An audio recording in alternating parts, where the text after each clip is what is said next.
ଘନ ଅନ୍ଧାର ରାତିର ଛାତି ଚିରି ଚିରି କଳାହାଣ୍ଡିଆ ମେଘ ଭିତରେ ବିଜୁଳି ଛୁଟିଲା ଭଳି ସୀମାନ୍ତ ମେଲ୍ ଦୌଡ଼ୁଛି। ଶୀତ ଋତୁର ରାତି। ସୁଧାଂଶୁ ବାବୁ କମ୍ବଳ ଭିତରେ ପଶିଯିବା ପୂର୍ବରୁ ଶେଷଥର ପାଇଁ ବହଳ କାଚ ଭିତରେ ଦେଇ ଝରକା ବାହାରକୁ ଅନେଇଲେ। ଭୟଙ୍କର ଅନ୍ଧାର ବାହାରେ। ଦୁଇ କୋଳରେ ଏଇ ପୁଳା ପୁଳା ଅନ୍ଧକାର ଭିତରେ ସୀମାନ୍ତର ବିପଦସଂକୁଳ ପାହାଡ଼ ସବୁ ଥାଇପାରେ, କିମ୍ବା ଦୁର୍ଗମ ଅରଣ୍ୟ, କିମ୍ବା କିଛି ନୁହେଁ।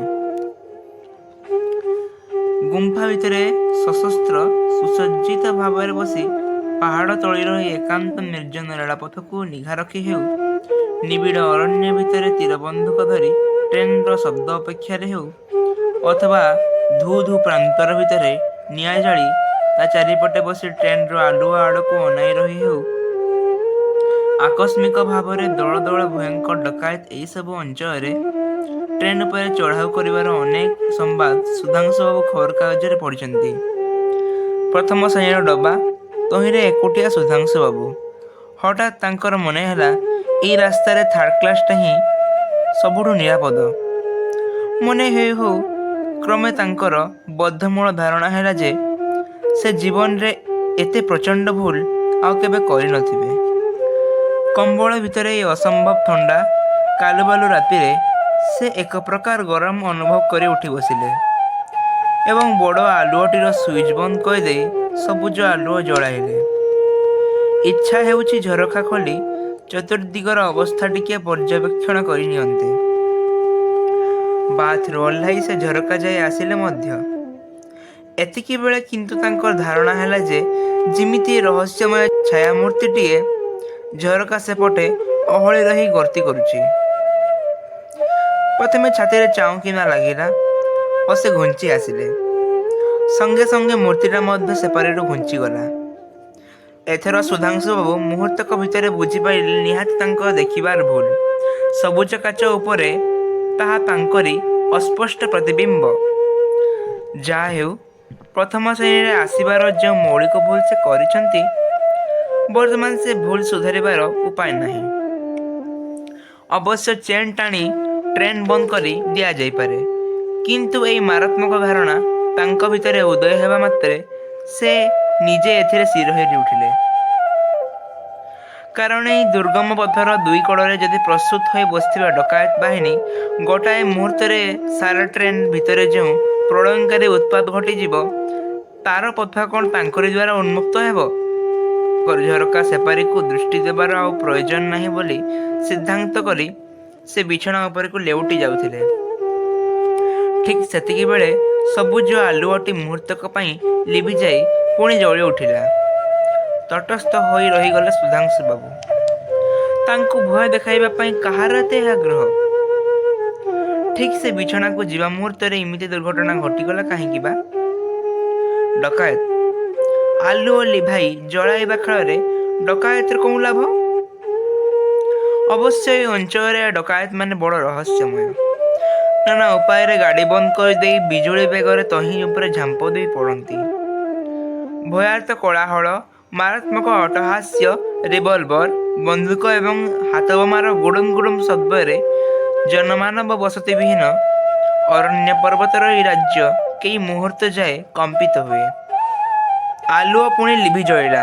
ଟ୍ରେନ୍ ତୀକ୍ଷ୍ଣ ସ୍ୱରରେ ସିଟି ବଜାଇଲା। ଏକାନ୍ତ ବିଚଳିତ ହୋଇପଡ଼ିଲେ ସୁଧାଂଶୁବାବୁ। ଗାଡ଼ିର ଶବ୍ଦ ଯେମିତି ଅସ୍ୱାଭାବିକ ଭାବରେ ବଢ଼ି ଚାଲିଛି। ଏସବୁ କିଛି ଗୋଟାଏ ଅଲୌକିକ ଘଟଣା ହୋଇପାରେ। ସୁଧାଂଶୁବାବୁଙ୍କ ମୁଣ୍ଡ ଭିତରଟା ଆଉଟି ପାଉଟି ହୋଇଯାଉଛି। କୌଣସି ପ୍ରକାରେ ସିଏ ଯାଇ ବିଛଣାରେ କମ୍ବଳ ଘୋଡ଼ି ହୋଇ ପଡ଼ିଲେ। ଆଗାମୀ 5 ଘଣ୍ଟା ଭିତରେ ଟ୍ରେନ୍ ପରବର୍ତ୍ତୀ ଷ୍ଟେସନରେ ପହଞ୍ଚି ପାରିବ ନାହିଁ ଏବଂ ଏମିତି ସବୁ ଦୀର୍ଘ ଯାତ୍ରାରେ ଟ୍ରେନ୍ ଭିତରେ ବହୁ ପ୍ରକାର ଅଲୌକିକ ଘଟଣା ଘଟିବାର ବହୁ ଜନଶ୍ରୁତି ରହିଅଛି। ଏବଂ ସେସବୁ ଘଟେ ବିଶେଷ କରି ଇମିତି ରାତିରେ, ଏବଂ ବିଶେଷ କରି ଶୀତ ରାତିରେ, ଏବଂ ବିଶେଷ କରି ପ୍ରଥମ ଶ୍ରେଣୀ ଡବାରେ, ଏବଂ ବିଶେଷ କରି ଜଣେ ଯାତ୍ରୀ ଏକୁଟିଆ ଥିଲାବେଳେ।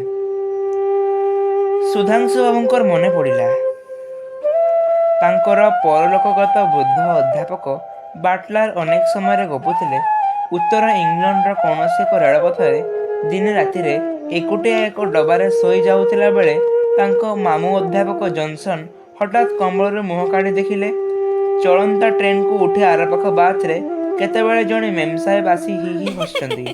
ଅଦ୍ଭୁତ ତାଙ୍କ ଦୃଷ୍ଟି। ସୁନାରଙ୍ଗୀ କେଶ ଫୁରଫୁର ହୋଇ ଧୂମାବ ରହସ୍ୟ ଭଳି ଉଡୁଛି ଖେଳୁଛି। ଅଧ୍ୟାପକ ଚଟ କିନା ତକିଆ ତଳୁ ରିଭଲଭର ବାହାର କଲେ।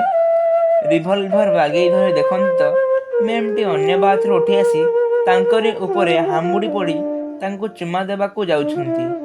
ଅଧ୍ୟାପକ ଜନସନ ଚିତ୍କାର କରି ମୂର୍ଚ୍ଛା ଗଲେ। ପରବର୍ତ୍ତୀ ଷ୍ଟେସନରେ ସେ କର୍ତ୍ତୃପକ୍ଷଙ୍କ ପାଖରେ ଏତକ ବିବୃତ୍ତି ଦେଇ ରକ୍ତବାନ୍ତି କରି ମରିଗଲେ। ଥରେ ପରା ଗୋଟିଏ ଡବାରେ ଶୀତ ଜୁଡ଼ୁବୁଡ଼ୁ ଦୁଇଟି ଯାତ୍ରୀ ଚୁପଚାପ ବସି ରହି ଯାଉଥିଲେ। ଜଣେ ଖୁବ୍ ଡେଙ୍ଗା। ସେଇ ଡେଙ୍ଗାଟି ଅପର ଜଣକୁ ପ୍ରଶ୍ନ କଲେ, ଆଜ୍ଞା, ଆପଣ ଭୂତ ବିଶ୍ୱାସ କରନ୍ତି? ଅପର ଜଣକ ତାଚ୍ଛଲ୍ୟ ସହକାରେ କହିଲେ, ନା, ଆପଣ? ଡେଙ୍ଗା ଯାତ୍ରୀ ହସିଲେ ଏବଂ ସେଇ ସିଟ୍ରେ ବସି ରହି ଉଭେଇ ଗଲେ। ପୃଥିବୀର ଅନ୍ୟତମ ଅତି କ୍ଷୁଦ୍ର ଗଳ୍ପର ଦୃଷ୍ଟାନ୍ତ ଭାବରେ ସୁଧାଂଶୁବାବୁ ଏହା ବି ଅଧ୍ୟାପକ ବାଟଲାଙ୍କଠୁ ଶୁଣିଥିଲେ। ସୁଧାଂଶୁବାବୁଙ୍କ ଦିହ ଥରୁଥିଲା।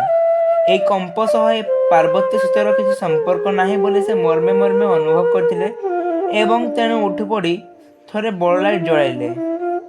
ଟ୍ରେନର ଗତି ଯେମିତି ଈଷତ୍ ମନ୍ଥରିତ ହୋଇଯାଇଛି। ପାଖ ଡବାରୁ କିଛି ଗୋଟାଏ କୋଳାହଳ ଶୁଭୁଛି। ସୁଧାଂଶୁବାବୁ ଛନକାଭରା ବୁକୁରେ କାନ ଡେରିଲେ। ଏଇଟା ଭୂତଜନିତ କୋଳାହଳ ନୁହେଁ, ଖାଣ୍ଟି ଡକାୟତ ଜନିତ। ଡକାୟତ? ଏଆଡ଼ିକା ଡକାୟତ ବୋଇଲେ ପ୍ରଧାନତଃ ଜଣେ ବିଖ୍ୟାତ ନାରୀଦସ୍ୟୁର ଅନୁଚରବୃନ୍ଦ। ନେତ୍ରୀଟିର ମୁହଁରେ ଥାଏ କଳାମୁଖା। ଗୋଟିଏ ହାତରେ ବନ୍ଧୁକ, ଅନ୍ୟ ହାତଟି କାଖରେ ଜାବୁଡ଼ି ଧରିଥାଏ ସନ୍ତାନଟିଏ।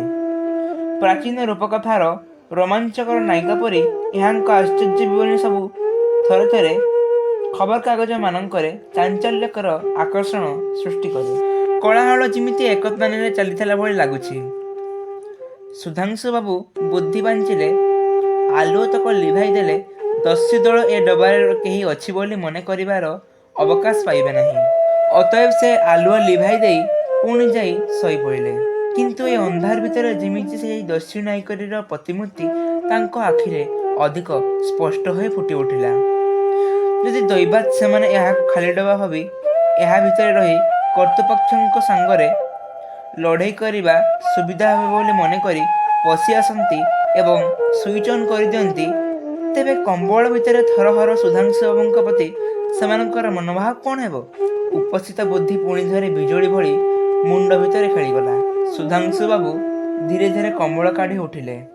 ତାପରେ ମୁହୂର୍ତ୍ତକ ପାଇଁ ସୁଇଚ୍ ଅନ୍ କରି ବଲ୍ ଦୁଇଟିର ଅବସ୍ଥା ନିରୀକ୍ଷଣ କରି ଦେଖିନେଲେ ଏବଂ ପୁଣି ଆଲୁଅ ନିଭାଇ ଦେଲେ। ସୁଟକେଶ୍ ଭିତରୁ ଟର୍ଚ୍ଚଟି ବାହାର କରି ଧୀରେ ଧୀରେ ଛିଡ଼ା ହୋଇ ଟର୍ଚ୍ଚଟିର ହ୍ୟାଣ୍ଡେଲ୍ ଦେଇ ବଲ୍ ଉପରେ ଥିବା କାଚର ଆବରଣ ଉପରେ ପ୍ରହାର କଲେ। ଆବରଣ ଭାଙ୍ଗିଗଲା। ଏହାପରେ ବଲ୍ଟି ଭାଙ୍ଗିବା କଥା। ହଠାତ୍ ସେ ନିଜ ଭିତରେ ଏକ ନୂଆ ପ୍ରକାରର ଶିହରଣ ଅନୁଭବ କଲେ। ଅନ୍ଧାର ଭିତରେ ତାଙ୍କ ନିଜ ଆଖି ଯେମିତି ଦପ୍ ଦପ୍ କରି ଜଳିଲା। ସେ ଟର୍ଚ୍ଚଟିଏ ଗୋଟିଏ ହାତରେ ଧରି ଅନ୍ୟ ହାତରେ ଗୋଟିଏ ପରେ ଗୋଟିଏ ଯୋଡ଼ିକ ଯାକ ବଲ୍ ଖୋଲିଦେଲେ। ଧୀରେ ଧୀରେ ସୁଟକେଶ୍ ଖୋଲି ତହିଁ ଭିତରେ ବଲ୍ ଯୋଡ଼ିକ ରଖିଦେଲେ। ଏତକ କାମ ଶେଷ କରିବା ବେଳକୁ ସେ ଚମତ୍କୃତ ହୋଇ ଅନୁଭବ କଲେ ଦସ୍ୟୁ ଭୟ ତାଙ୍କ ମନରୁ ଯାଦୁ ଭଳିଆ ଅନ୍ତର୍ହିତ ହୋଇଯାଇଛି।